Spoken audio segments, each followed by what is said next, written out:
Good morning, guys. Radhe Radhe. Welcome back to my channel. I hope you all are healthy and happy. So guys, मैंने पिछले 2-3 days से कोई भी blog upload नहीं किया था. एक्चुअली ये ब्लॉग भी 3 दिन पहले का है जो मैं आज एडिट करके अपलोड कर रही हूँ.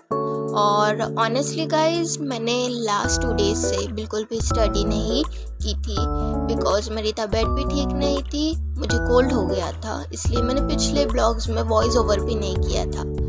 Now I am feeling much better और आज से डेली ब्लॉग्स वापस आएंगे और मैं अपना रूटीन भी प्रॉपरली फॉलो करूँगी.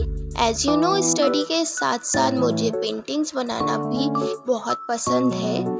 सो I will try to balance both and stay consistent. So guys, that's it for today vlog. I hope you enjoyed watching. See you in the next vlog.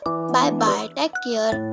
And if you like this vlog, please don't forget to like, comment and subscribe to my channel. It's really motivate me. See you guys. Bye.